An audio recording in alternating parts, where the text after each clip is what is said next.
Good morning, Chris. Good morning, Anthony. How are you? Good. It feels like it's been a month.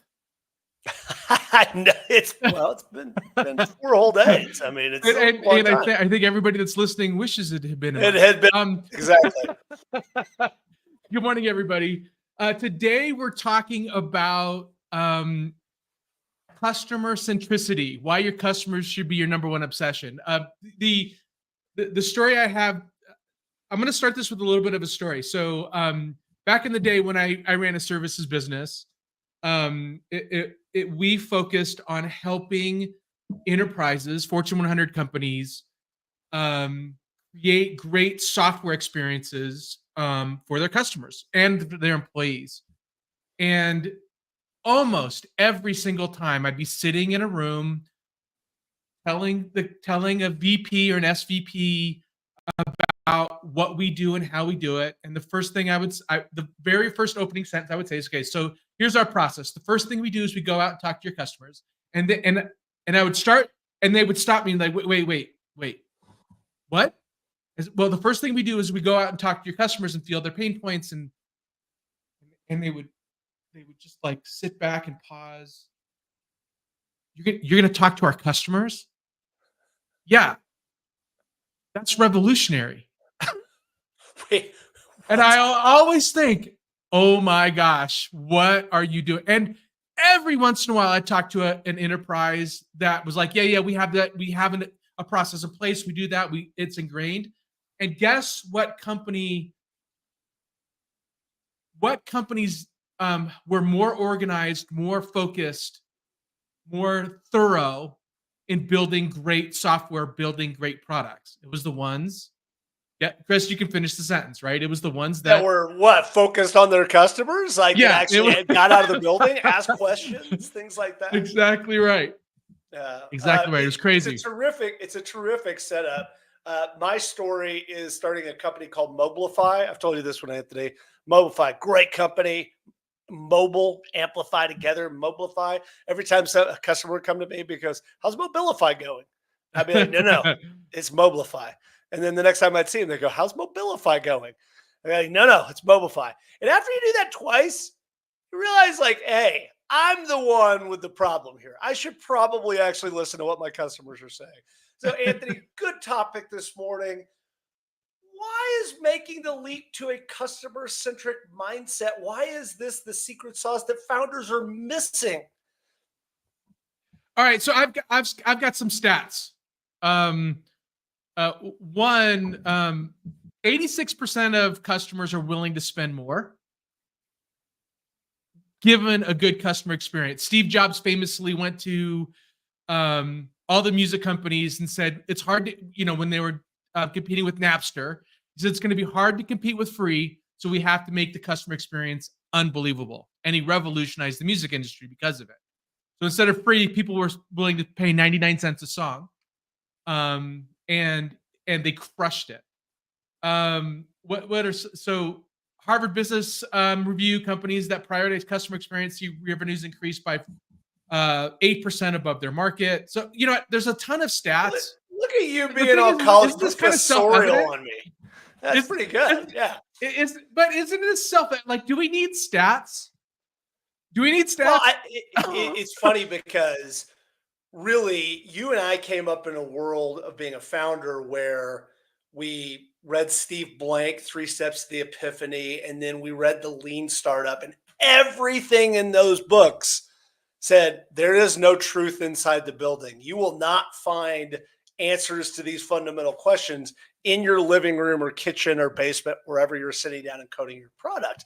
And so you got to get out and actually go talk to real customers. But I'm telling you, Anthony, it's an epidemic. We talk to founders all the time that don't do it. It's an epidemic because of the pandemic. Maybe, I don't know. Why don't more founders spend more time getting to know the real problems of their customers? Well, so the opening story I told, it's 12 years old, but it could have been yesterday. So, and in the era of, in the era of Apple, who has crushed it based on user experience, um, it's shocking to see how few people just miss the basics.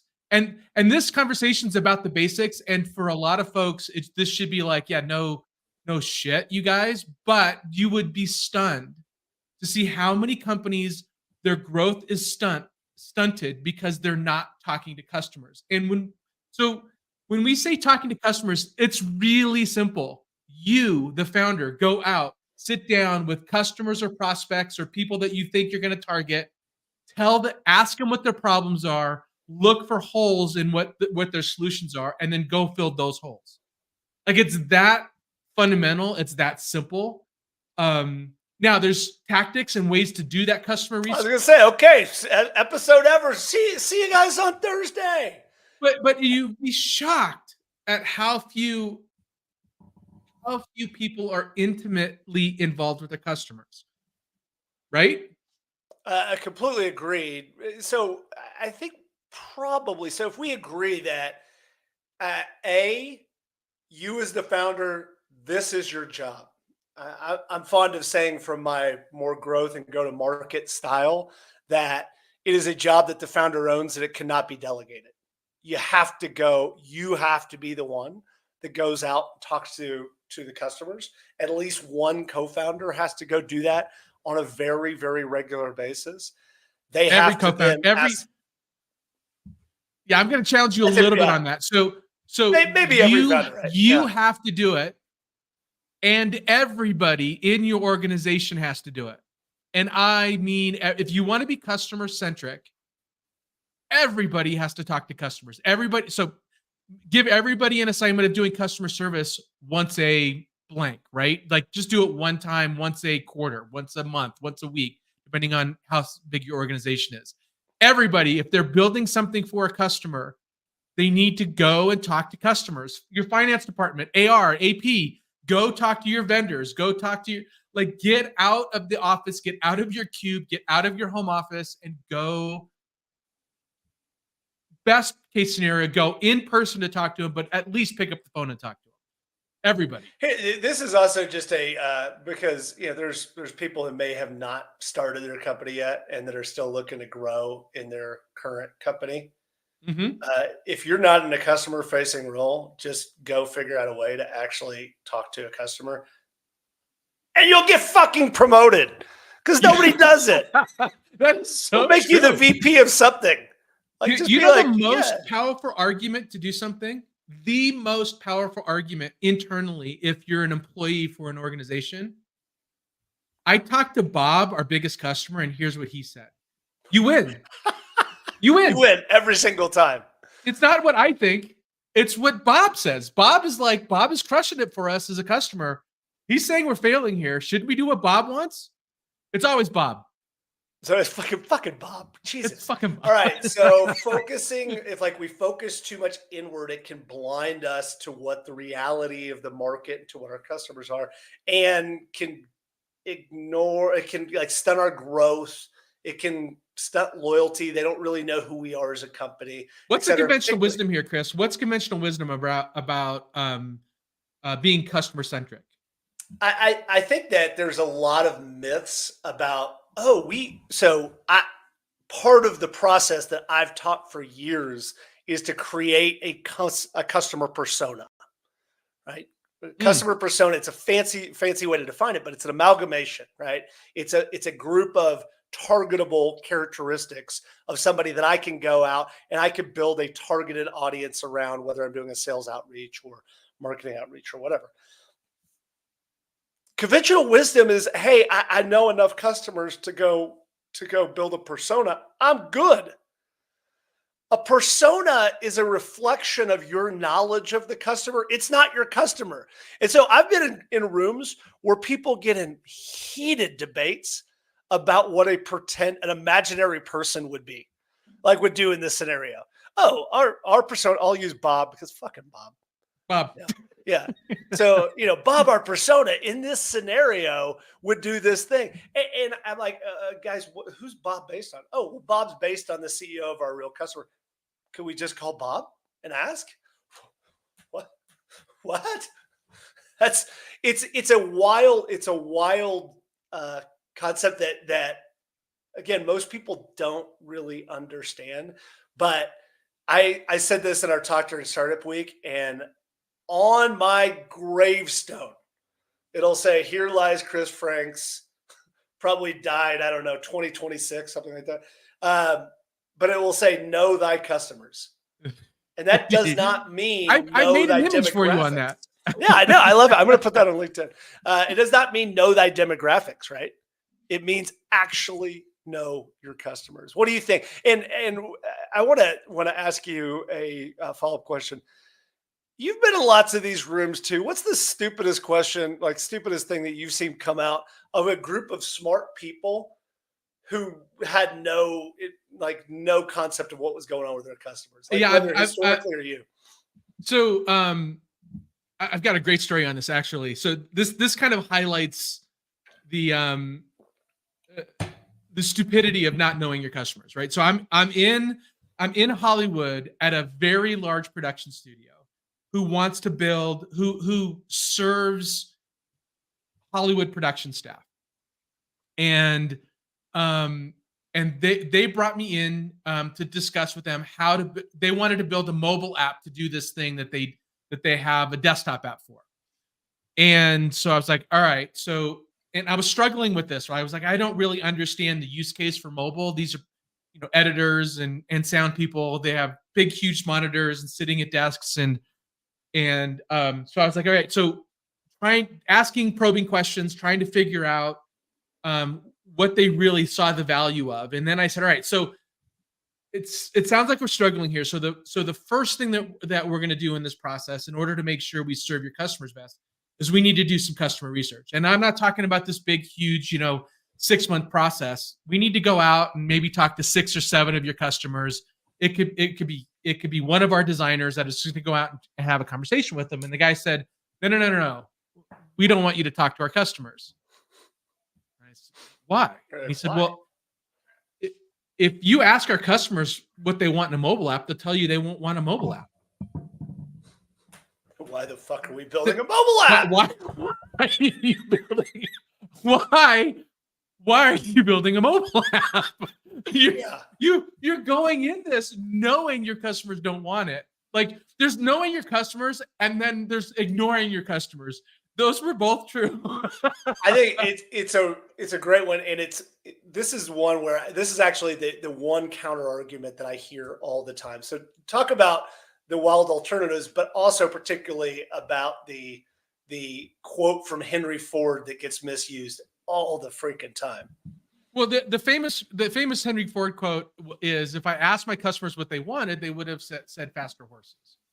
And that's quoted all the time by executives that are too egotistical or too lazy to actually go talk to their customers. Another person that's often misquoted, and I talk about this quite a bit, is Steve Jobs. So always. Right. Steve Jobs is always, the way Steve Jobs built products was always different than anybody else because he never talked to customers, almost never. And people try to be Steve Jobs. And here's the difference between Steve Jobs and you, right? The big difference is Steve Jobs was the customer. And that is the ultimate of knowing your customer. If you are the customer, you have a huge advantage. Most of us don't have that.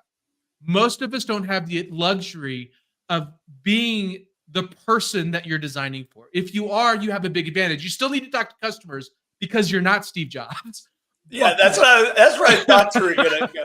Steve Jobs was an N of one. Like, he's so outlier of outliers. Ignore the crappy advice that you can have an epiphany on what your customers want. You can't. You have to get embedded. You have to feel their pain. What do you think, Chris? Yeah, I mean, the answer is that what did Henry Ford actually know? He knew that a huge pain point was mobility of his customers. Now, he leaped a curve. He went to that next obvious thing. And yes, faster horses still would have been that next obvious thing. But he also acutely understood the pain points and brought his unique skills and talents to try to solve a pain point. Yes, he didn't build a faster horse or mechanical horse, but he did actually understand the His problems. quote is used by people who, it's like, have you talked to your customers? I've heard this, right? Have you talked to your customers about what their pain is? And they use this quote as though it replaces knowing their pain. In reality, it replaces the next step, which is how do you solve the pain? So he knew he knew what the pain was, and the customers didn't know how to solve that pain point. That's your job, is to be able to solve the pain point in an innovative way. But you got to know the pain in a very deep way before you can solve the pain. And that's what talking to customers is about. So here's where I think we've landed to this point. Number one is you actually have to talk to customers. Sorry, people that thought that they could sit in their basement and code the most brilliant app of all time and never actually talk to a customer. So you've got to go out and talk to customers. You have to do it frequently. You cannot outsource it. It is something that you have to do regularly. The second component is don't believe the quotes when you hear about if I'd asked my customers, I would just built a faster horse. And number three is, I think this one's pretty obvious. You're not fucking Steve Jobs. None of us are. Look at normal human beings, not people with, that probably is an alien. And also, Chris, Steve Jobs didn't get cancer treatment. Come on, guys. He was too busy building a great product to get cancer treatment. Yeah, and there is a difference. It's really fascinating. Also, there's a difference between. I'm going to dive a little bit deep here with you, Chris, on the difference between knowing your customers for marketing and knowing your customers for product that's a development. Do you have any thoughts on that?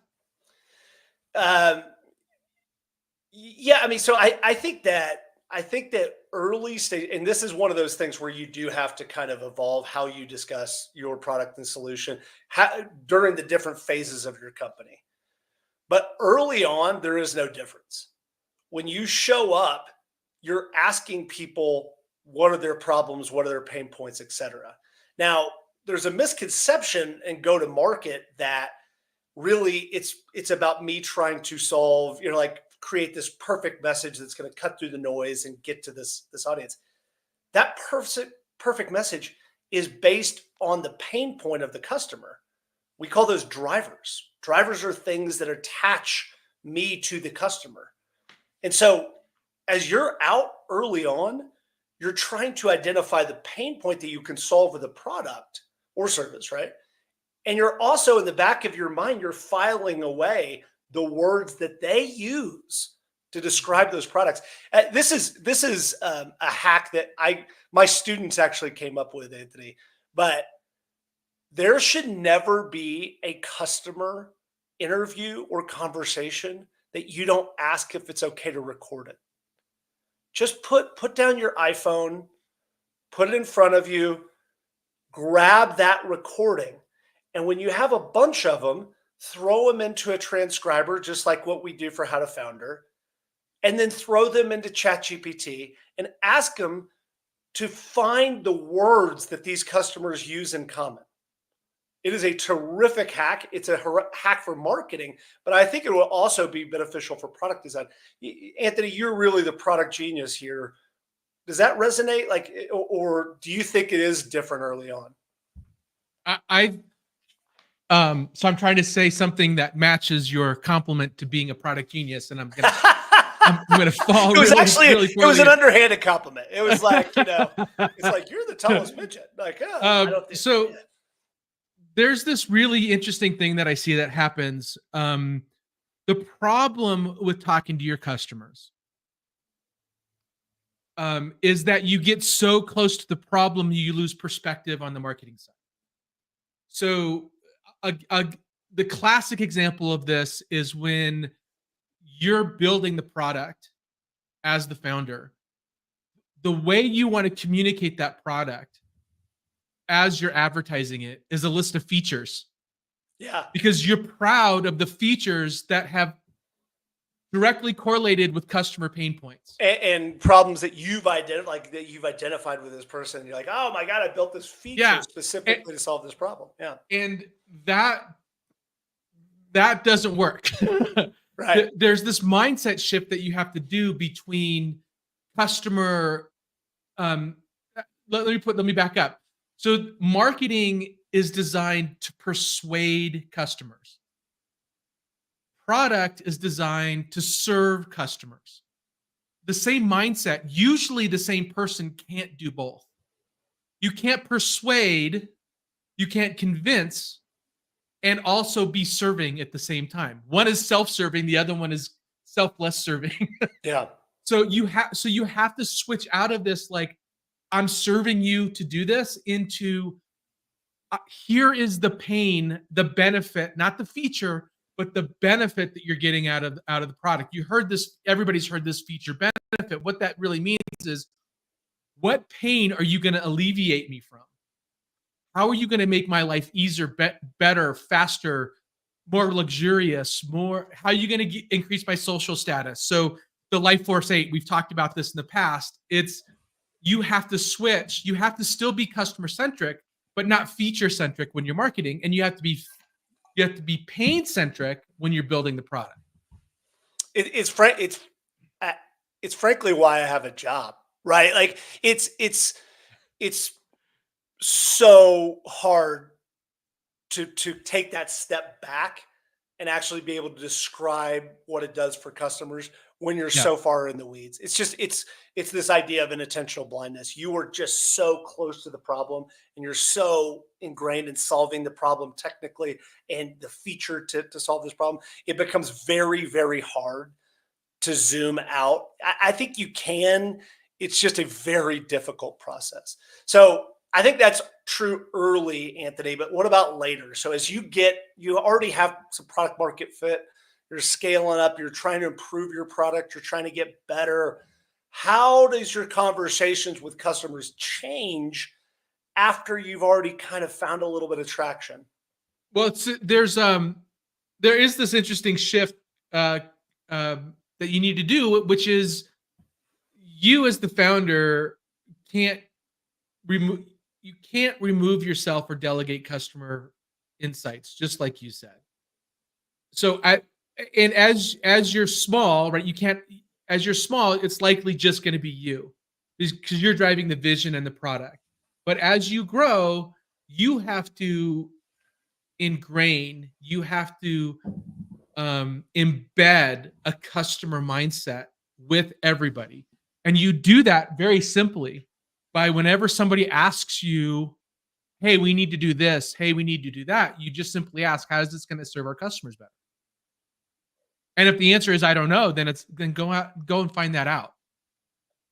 So you have to just hit this drumbeat on everything that you do. How is this serving customers better? How am I doing a better job? How am I going to improve my customer's job? It's this obsession over your customers that you're serving. Now, I would love you to talk a little bit, Chris, about the flip side of this, and that is the classic mistakes companies make, where they so customer centric that their product is a mess, because they always continue to add. A customer wants this, you add this feature. A customer wants that, you add that feature, and you just are very responsive to customer input rather than customer pain. Have you seen that before? Oh, I have a great example of that too. You're talking about the world of almost every tech startup that's ever existed ever. And it's the entire concept of tech debt.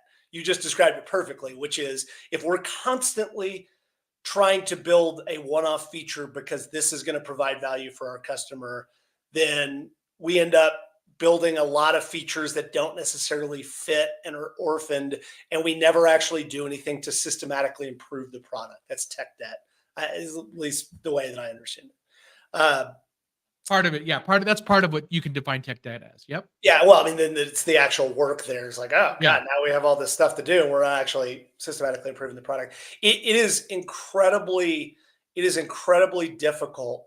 And this actually does come into play early on as well, which is your job is to create a cohesive story, not to include every component from every single person you talk to.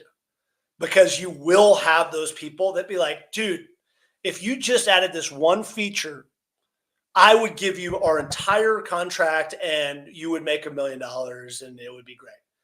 And it's incredibly tempting to go do that, to go just figure that out. And I've seen it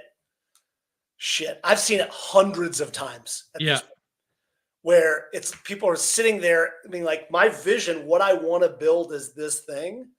But this customer they're telling me if I built this thing that they would pay for it. This is one of those things you can only get with kind of experience, Anthony, which is at the end of the day, you have to figure out what company you want to build. And even if it means stepping over that first dollar to build something else that you know is going to be valuable because you've talked to enough customers to do that, you have to stay true to that vision. But that is a very difficult thing to do as an early stage founder. You really, really got to sit down and look yourself in the mirror and say, what is the company? What is our pain point? What is our problem statement? Does this directly relate to it? And get right back to the fundamentals that you do when you start the company. What are our values? What problem are we trying to solve? Who are we? Where are we going? Et cetera. Because I don't know, Anthony, do you agree with that? It's a really difficult. So I think a feature request is a huge gift from a customer. It's a massive gift. But if you, it's an unanswered prayers thing. As weird as that sounds, that song "Unanswered Prayers" comes in. Oh, we're quoting Garth. I love it. Yeah, so it's some of God's greatest gifts is unanswered prayers, right? So I have a direct example of this. It's a little bit of a roundabout story, but I'll get to the point here. So I call this the "Where's the refresh button" story. So where I was back in my services days. This was back in the day when you were on eBay. Remember, if you were on eBay, some of you might not even know what eBay is, but eBay is a place where you go and auction stuff and bid on stuff. And they're live auctions. I can't believe I have to explain that. I don't think everybody knows what eBay is. And back in the day, the browser, when you were looking at an auction, there was, it'd say, 10 minutes left on the auction. And you'd have to hit the refresh button on the browser in order to refresh to 9 minutes, to 8 minutes to see the bids coming in. Right. You'd have to, and so people would be hitting the refresh button on their browser. It was learned user behavior on eBay.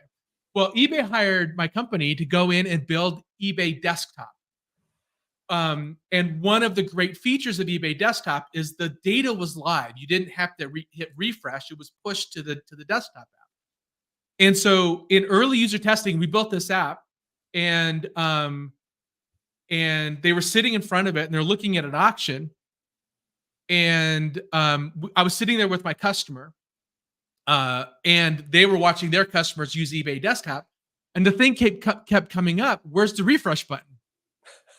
I don't see the refresh button. And so self-admittedly, the first thing we did was put a refresh button in there. The data was live. Yeah, it was like the closed door button on an elevator. Exactly. Yeah, it was like it didn't do anything. It just made people feel good. And then we said, wait a minute. This and I'll give this this credit to one of our user experience designers. They said, okay, so what's the underlying pain? What is, Chris, can you imagine? What are they saying? What are they asking for? They're saying, where's the refresh button? Tell me how much time is left so I can up my bid or see if I've won. But they had that. It was in the UI. It was there. Oh, was there So a countdown clock? Was there? the pain was, I don't trust this data is live. Oh, interesting.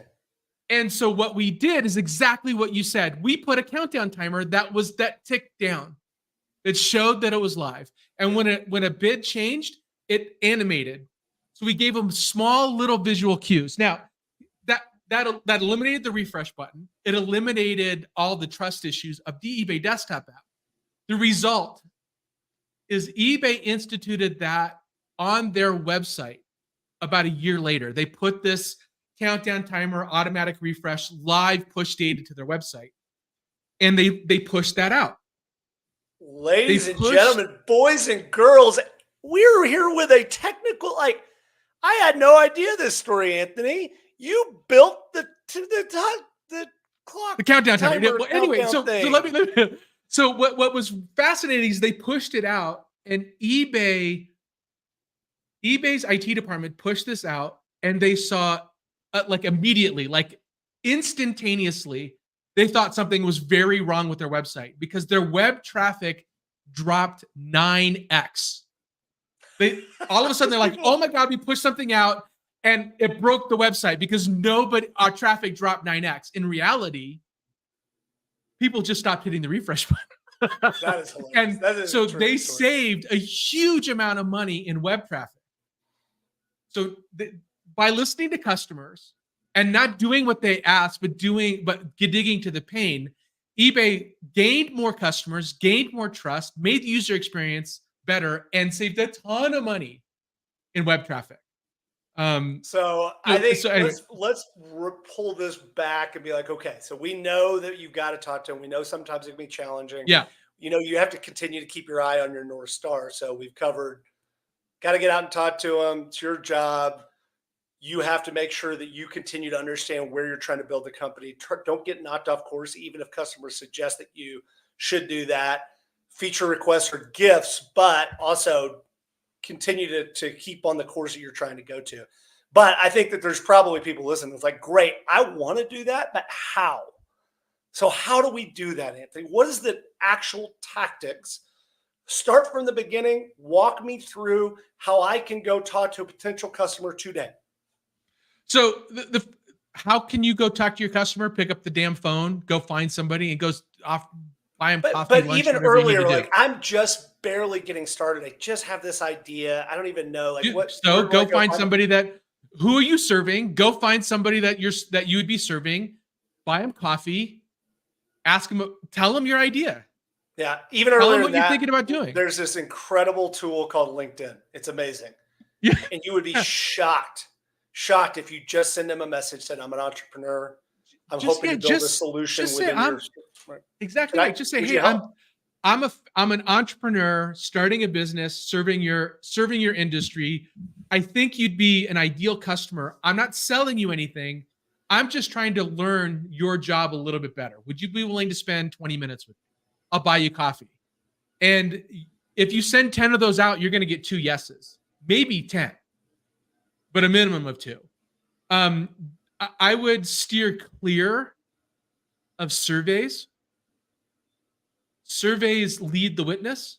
Conversations are way better. So when we talk about listening actively, that means you need to be having a conversation. You need to intuit. You need to see their eyes roll when you ask them a question. You need to see, better yet, you need to be in their workspace and ask, what is that Post-it note stuck to your monitor doing? Why is that there? Why are you printing something out, bringing it over to your desk and putting it back into the computer? Like all of those things, seeing them live in their space and in person is way better than a survey. Surveys are good when you're looking to get a lot of data from a lot of people and correlate it. There's nothing better when you're talking to customers, when you're looking to understand your customers and their pain.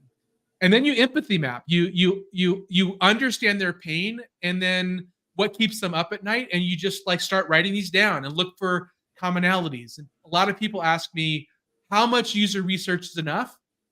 Enough when you constantly are hearing the same things from all the people you're talking to. Once you start hearing the same things over and over again, you're like, okay, I got it. This is now I have enough information to like continue to move forward. Customer journey mapping is another thing where you map their job or what they're trying to do, and step 1, step 2, step 3. Here's the journey that they're going through. Those are really kind of the main tactics, and then just aligning your team, and then constantly measuring back. Something simple like Net Promoter Score, NPS scores and reviews, and just constantly having a pulse on where your customers are feedback is. And make sure everybody has the same mentality of customers win. You should just also shut up. Just ask a question and shut up. Like we as founders. I thought you were telling me right now, like I talked too much. Sorry about that. Sorry, everyone. Ask a question and shut up. Chris. Like we end up talking way too much as founders, and in this scenario, you want your customer talking 80% of the time. All right, really good conversation. Get out, go talk to customers. Do it today. Do it often when you're the Fortune 500 CEO. Put it on your calendar to do once a month to go schedule conversations. Go do it. Let's talk about where you can find more information. The Power of Moments by Chip and Dan Heath. Never Lose a Customer Again by Joey Coleman. Hug Your Haters by Jay Baer. TED Talk, The Hidden Power of Customer Experience by David Alex. And a podcast, the Customer Experience Podcast. Episodes on customer-centric leadership are really good. And there's an article called Customer Centricity, the Key to Success in the Digital Age. That's from McKinsey. Anthony, what do we have coming up? Next, on the other morrow, we use that every Tuesday. We're going to be talking about the concept of how do you make effective decisions. That may seem, again, self-evident, but it's not. Making effective decisions can be complicated. Remember to follow us on LinkedIn, linkedin.com/company/howtofounder. And then you can find us on Spotify, Apple, YouTube, iHeartRadio. Just go to howtofounder.com and you'll get, we have our blog and everything there. So go to howtofounder.com or follow us on LinkedIn. Chris, thank you so much. Thanks for starting early with me today. I have a good episode. Yeah, good conversation. Yeah, I thought it was great. And we will see you in a couple of days to talk about effective decision making. Thank you, everybody.